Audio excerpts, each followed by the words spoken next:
No niin, morjesta vaan ja tervetuloa taas tänne jakson pariin. Ja ollaan täällä aamutuimaan liikenteessä ja tossa viimeisiä täytteleekin vielä hiveniä tankkiin. Tarkoitus olisi lähteä vehnän rikkaruiskutuksen kimppuun ja vähän hiven täydennystä sinne samalla.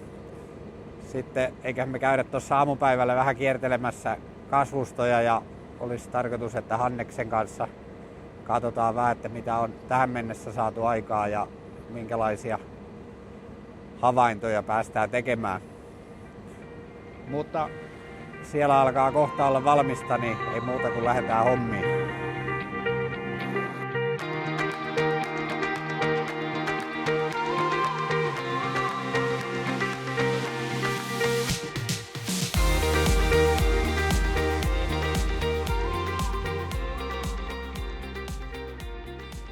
Joo, eli mä oon täällä työskennellyt sellaisen vähän reilu toistakymmentä vuotta ja työtehtävien repertuaari on melko lailla laaja, että siihen monesti sisältyy muun muassa kaikki.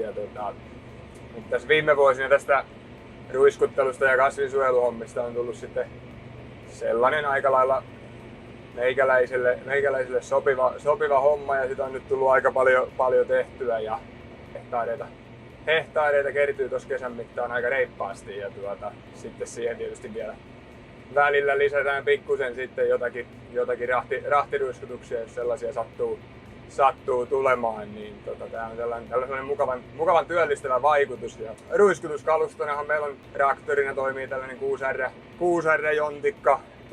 Meillä on ruiskuna on Amazonen UX 4201, eli reilu 4000 litrasella pöntöllä ja 30-metrisellä puomilla ja ehkä nyt niin ruiskun sitten varusteista voisi sen verran kertoa, että muuten aika sillä lailla peruskampe, mutta sitten on niin kuin suutinautomatiikka löytyy, tai suutinkohtainen automatiikka ja täyttöautomatiikka ja pesuautomatiikat. Tällä yhdistelmällä nyt sitten vähän kasvukaudesta riippuen niin ajetaan varmaan sellainen reilusta 1000 hehtaarista lähemmäs 2000 hehtaariakin on mahdollista. Mukava kun on hyvät vehkeet, niin näillä kyllä tämä homma tapahtuu hienosti ja saadaan hyvin aikaiseksi.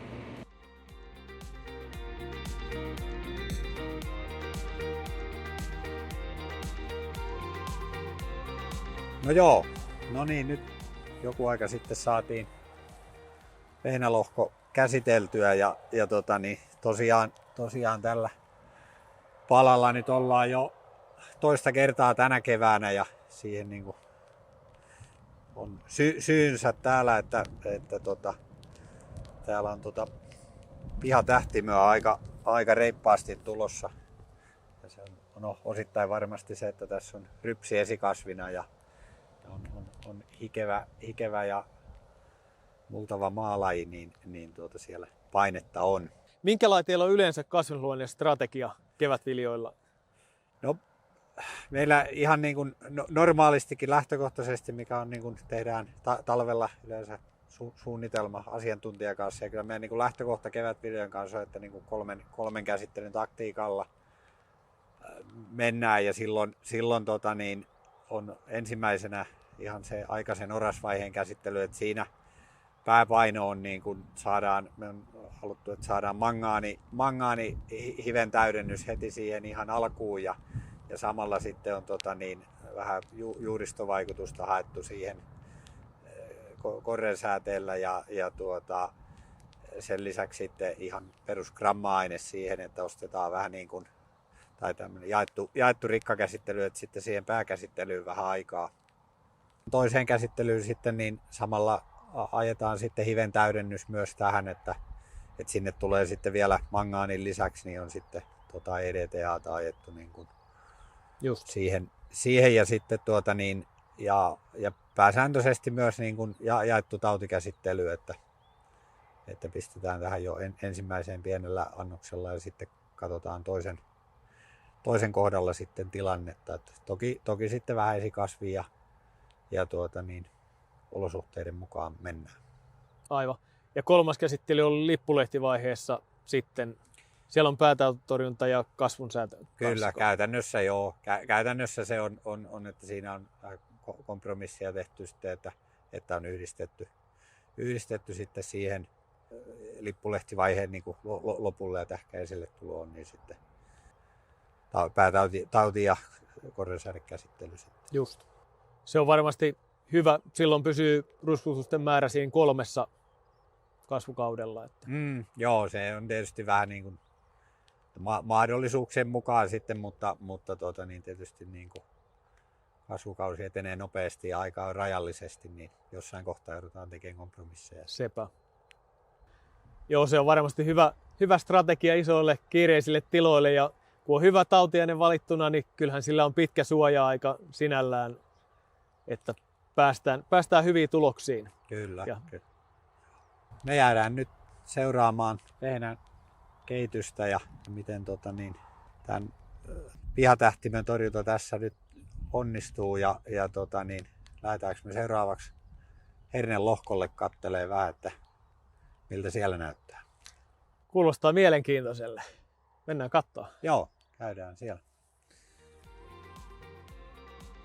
Saatiin rypsinkylväkin tuossa noin viikko sitten maaliin ja alkaa rypsikki tulla pikkuhiljaa taimelle. Mutta siinä tuli viljoenkylvää ja rypsin välissä ihan mukavasti sadettakin. Parikymmentä milliä, mutta kyllä nyt tuntuu taas, että maa on niin kuiva, tai se vesi on kyllä sinne hävinnyt ja on niin peruskuiva, että kyllä sitä sadetta nyt kohta taas kaipailtaisiin. Eli tämä taitaa olla se hernenlohko, missä sä olit ruiskuttaa viime jaksossa.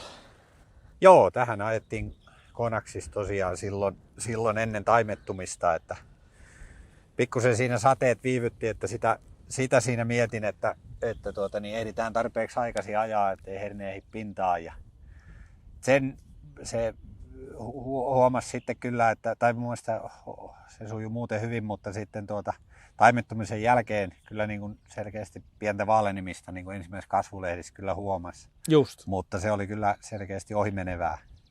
Joo. Se on itse asiassa hyvin tyypillistä Konaksiksen toiselle tehoaineelle, Klomatsonille, että se saattaa vaalentaa niitä lehtiä, että lehtivihreitä katoo joksikin aikaa, mutta se palautuu, kuten sanoit. Ja mitä on tutkimustuloksia selektiivisuuskokeista, niin vaikka kevätrapsillakin on jopa vaalentanut 60% asteikolla, niin verrannevalmisteeseen silti se sato on käytännössä katsoen sama, vaikka on ollut 2,5-kertainen määrä, mitä meillä on maksimissa ollut. Ja toinenkin pahin vaalenema 47,5%, niin siinä oli jopa saatu verrannevalmisteeseen nähden lähes 5% enemmän satoa, että siitä ei sinällään tarvitse olla huolissaan silleen, että... Joo, se on ihan hyvä tieto, koska aina sitä tietysti miettii, että kun huomaa, että sillä on viljelykasviinkin vaikutuksia, että mitä se tekee. Mutta äkkiseltään niin sanoisin, että teho ainakin vaikuttaa hyvältä, että kyllähän niin kuin, ainakin tällä maalla ja tässäkin lohkolla nyt on eri maalla ja on vähän multavampaakin tuolla, mutta niin tuntuisi, että se on melko puhtaalta näyttää. Joo, hyvä kuulla, ja mitä nähtiin tuossa, että oli jotain vanhempia kylänurmikkatuppaitakin sinänsä, niin siltä pohjalta luulisi, että olisi uusiakin pieniä yksilöitä kehittynyt, mutta että ilmeisesti on onnistunut niitä pysäyttämään sitten, kun ei ole uusia alkuja. Joo, kyllä tällä lohkolla, ja kyllähän se tietysti on niin kuin, muokkaustavasta ja maalajista johtuen, niin kyllä täällä kylänurmikkapainetta on ja niin kuin historiasta tiedän, että sitä ja siemenpankkejakin varmasti, että näyttäisi, että on kyllä tehonnut näin ainakin kevätitosiin. Se kuulostaa hyvälle, joo. Ja muutenkin herne voi nyt hyvin ja kärhet kasvaa ja ottaa toistaan kiinni, että komeita kasvustoa on tulossa. No joo, kyllä tämä nyt näyttää oikein hyvältä, että vähän sadetta ja lämpöä, niin kyllä se siitä. Tosi on. No niin, palattiin vielä tästä juurikaslohkoon kautta ja täällä ihan hyvältä näyttää. Täällä on tosiaan toinen rikkakäsittely on tuossa vähän aikaa sitten just tehty ja sen tehoista nyt ei vielä pysty sanomaan ja kolmas vielä sitten ohjelmaan kuuluva tulee sitten myöhemmin, mutta niin päästään arvioimaan vähän Tanariksenkin tehoja, että nyt ollaan tässä verrokkilohkolla ja niin näyttäisi, että alkaa pikkusen sadettakin ripsiä, niin kun maasta näkyy, että aika kuivaa alkaa olemaan, niin ei haittaa yhtään, vaikka saataisiin vähän kosteutta. Mutta jos ei tämän kovempaa ala sataa, niin lähdetään vielä käväseen sinne Ruismaalla nopeasti. Niin. No joo, nyt ollaan taas täällä Ruislohkolla. Se on vierailtu nyt muutaman kerran aiemminkin ja täällä rupeaa olemaan ruistähkällä. Ja nyt tässä on tää meidän Medax-käsittelyn nollaruutu edessä, niin miltä se Anne sun silmään näyttää? On siinä jo selkeä porras, että näkee, että siitä on ollut hyötyä, kun on tehnyt käsittelyn. Ja vaikuttaa tuulessakin, että heiluu enemmän toi käsittelemätön. Että on siinä kimmosuudessa jonkunlainen ero. Kyllä. Joo, se jää nyt sitten nähtäväksi ja kesän säiden armoille, että mikä se lopullinen vaikutus. Tavoite on tietysti, että päästään mielellään pystykasvustoa puimaan ja saadaan ruis täältä talteen. Et sinällään nyt näyttää ihan hyvältä. Ja se on oikeastaan seuraava toimenpide tällä lohkolla, niin puinti sitten. Mutta eiköhän meidän kasvustokierros ala olla tässä ja kiitos kun seurasit ja ensi jaksossa sitten katsotaan, että missä vaiheessa ollaan ja miten kasvustot on siinä vaiheessa edennyt. Ei muuta kuin kiitos ja palataan.